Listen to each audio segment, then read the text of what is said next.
I mean what I mean.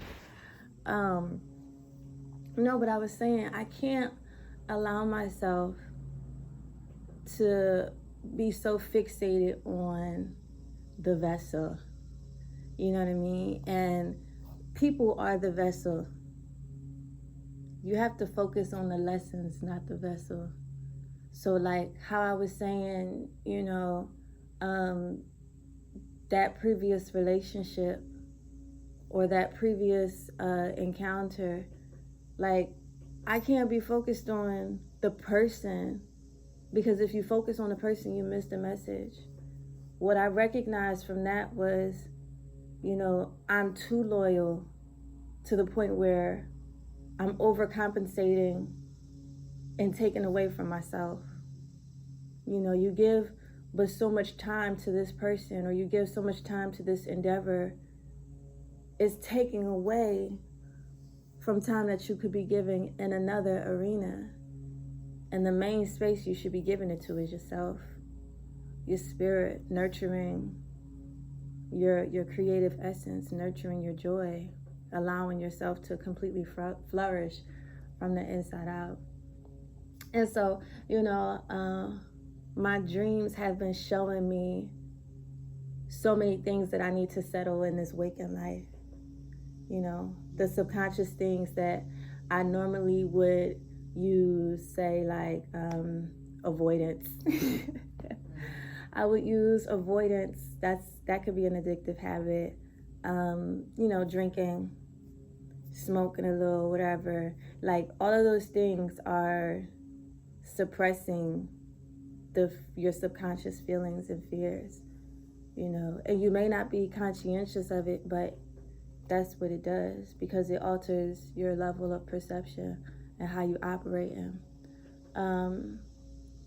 But now it was just like, I realized this is the second time that I've had a dream like that, where those people were involved. You know what I mean? Yeah. And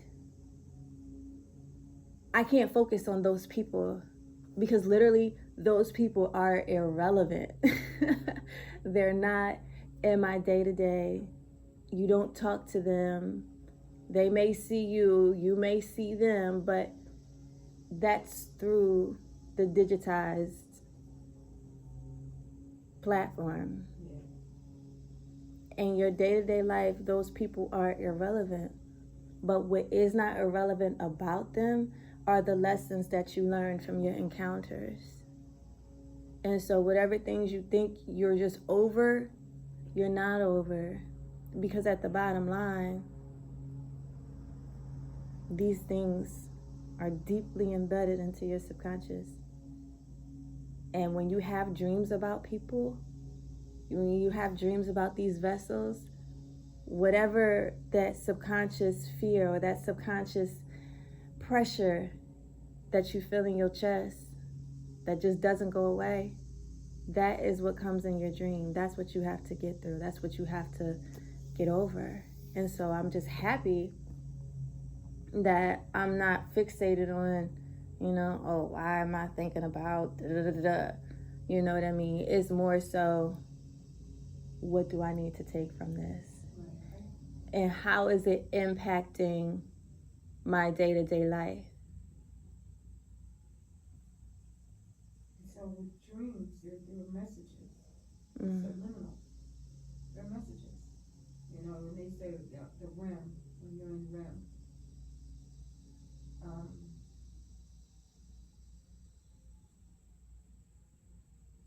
you said that there's a weight on your chest. Mm-hmm.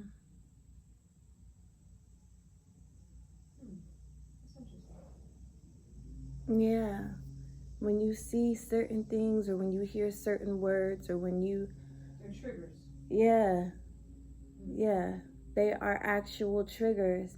And it's funny that the word trigger has become so sensationalized and so overused, especially in today, right now. You're triggered. You just ready to go. But why are you so easily emotionally disrupted? I think that there's a combination of things. Mm-hmm.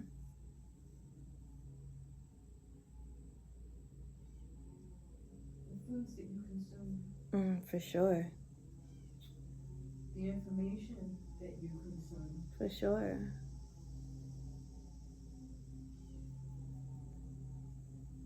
Without a doubt. You know, when this table here is stable, right? Mm-hmm. I can put anything on top of this, right? Mm-hmm. Because it's stable. This here isn't stable. Mm-hmm. If I put my computer on this, there's a hell of a chance that it's going to fall. Yeah. But it won't fall here. Mm-hmm. This is a foundation. If your foundation isn't stable, sturdy, complete, whole, no matter what you put on top, what you put in, it doesn't matter. If you're not starting off complete, you can forget it. Yeah. It's almost like a, when you say back to basic, Yeah. you know, from the beginning. What's the beginning? That's the first thing. Well, maybe not anymore, but that used to be what, with psychiatrists, and you go, let's start from the beginning. Let's start from the beginning. You 45 years old, you've been married 7 times, you got 18 kids, 45 different daddies, and you're at the psychiatrist's office because you need anger management, say. And they said, well, let's start from the beginning. And they do say, what's your triggers? But why do you feel this way? What happens? What did it? Next thing you know, they inadvertently say, well, when I was 7 years old. Yeah. So you're 7, then you're 17. Then damn it, you're 70, and you're still talking about what happened to you when you were 6. That's what I'm saying. You don't heal. You don't heal, but you have to recognize that you need healing. You know, you have to recognize that this is not, I think that we do a fabulous job at normalizing dysfunction. I think we do a wonderful job at pretending like everything is okay when it is not okay. Do we pretend that it's okay, or do we just accept what we are incapable of changing? I mean, it's a perceived incapability because people obsess over things that they cannot change. Systematic and institutionalized things that cannot be changed. People obsess over. You can change yourself from within. So I think that's where the disconnect is, to be honest. But people think they need something to change. Medicinal. Mm-hmm. Well, that's where we got all these life coaches. You need somebody to tell you what you should do and what isn't correct. Structure. Yeah. People need that, and I get it. I get that structure is beneficial, but if you are experiencing a significant amount of emotional unrest, why do you need somebody to tell you, yeah, you should break up with that person? Yeah, you should have this type of conversation with yourself. And I'm not saying that it's right or if it's wrong, but I'm just questioning the why. You know what I mean? So, you know what? I hear what you're saying. And so I took it somewhere else. Completely. It's all internal. Yeah. Right? But I'm thinking, I have a relative who was prone to, as they would term it, fits. Delusional. Uh-huh. You over there talking about me. I seen you looked over here at me, you talking about me. And the next thing, that's how it would start at any given moment. So you constantly invite this person into the fray, if you will, right? And, you know, you're just praying that they'll be okay. Just don't look at him. Her behavior was accepted. Mm-hmm. It was completely dysfunctional. Every time somebody would end up crying because she done spilled all their business or said the horrible things about them. Mm-hmm. Or they ended up finding out that their father wasn't really their father because she spewed all this hatred and venom over Thanksgiving turkey. Okay, That's how it be. but that was normalizing dysfunction. Mm-hmm. Well, we family. You know, but she's just, and you have to understand. This is where I am, and that's why I no longer have patience for anybody with that. Why do I have to understand? Because they're a schizophrenic. Why do I have to understand that they're a nymphomaniac and slept with my man? Why do I have to understand these things? It's okay that they're doing what they're doing, and I'm wrong because I choose not to be mistreated. Yeah. Emotionally abused. Yeah. Disregarded. Yeah. I'm sorry, that has nothing to do with what you were saying. No, it does in a way. It does because, again, we're talking about mental and emotional fortitude. Understanding that, when something's not right, internally, you have to solve it.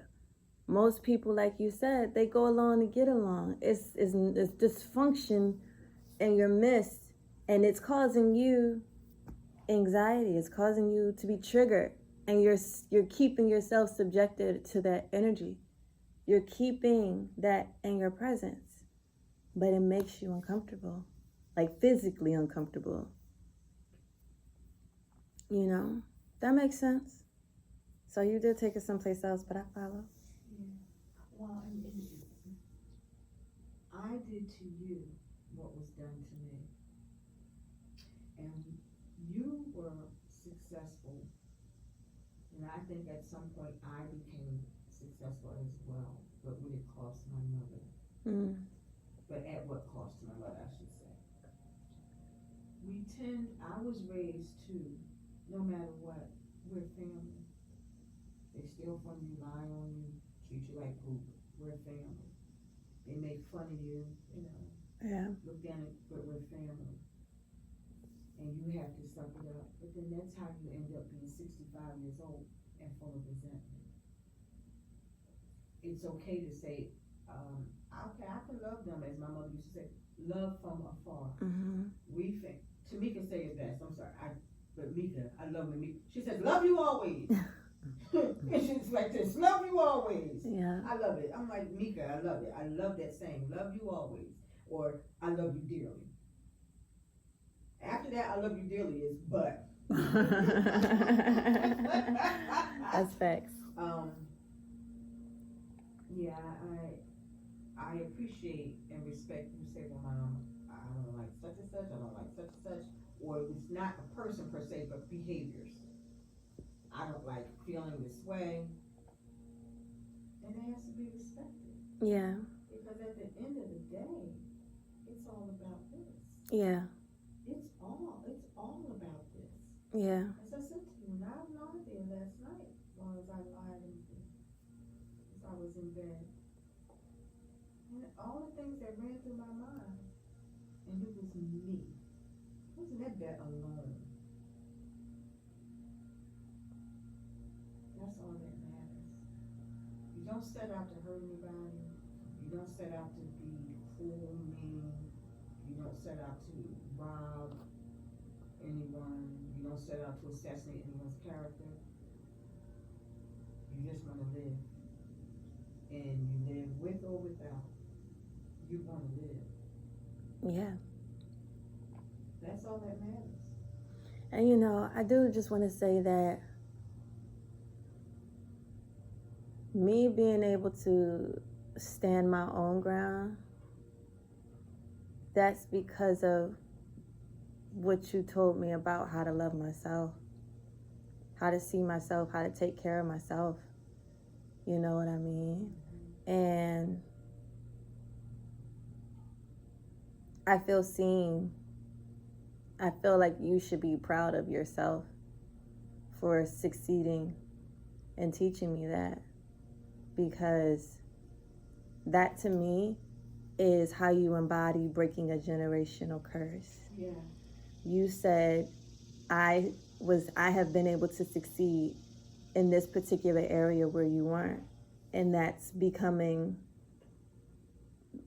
a victim, so to speak, becoming entrapped by emotional abuse on, the back of saying, oh, it's just family.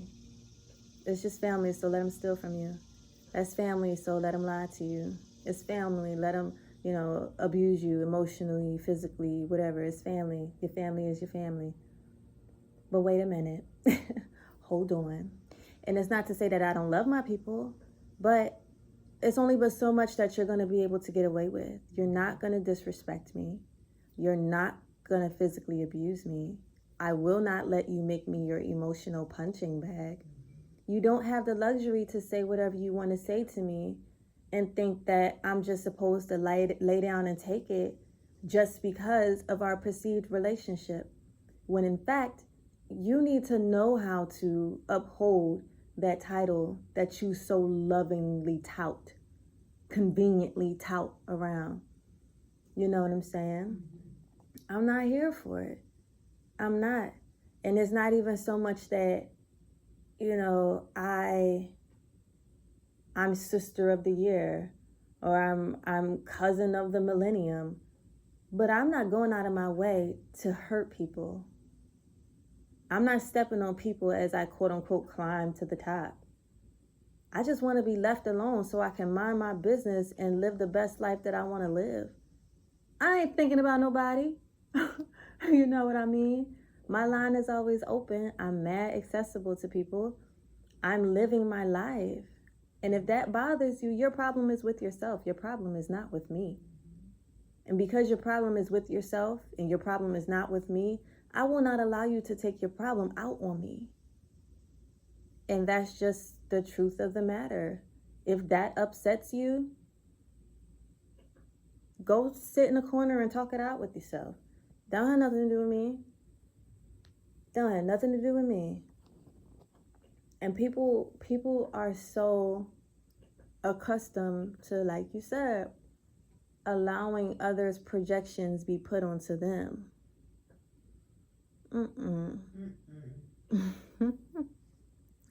You gotta be tired. You gotta be tired of the same old. You gotta be tired of the foolishness. You gotta be tired of it to really want change. But all that change stuff, that comes from within. Yes. The change comes from within. That's why I was saying, you could do the plant-based eating, you can meditate, you can do the spiritual retreats, you can wear the crystals, you can wear the garbs and all of that. But if your mind is not changed, if your heart is not open, all that stuff doesn't matter. They're merely just baubles. You're assuming the aesthetic of what you think emotional and spiritual ascension and liberation looks like. It is not that. That is just a physical manifestation of what it's a projection of your inner. It can be a projection of your insides. If that's how you feel, that's how you feel. But if you don't do the shadow work, if you don't do the changes from within, all that stuff is just baubles. It don't matter. Trinkets. Oh, I love you saying changes. First of all, you have to identify. Identification. For sure. You can't change what you don't know. For sure. Difficult to do. Difficult to do. Easy. Easy. Easy. Not to identify, but easy to. Oh, okay. Well, it's time for me to head on back and do what I'm going to do. Okay.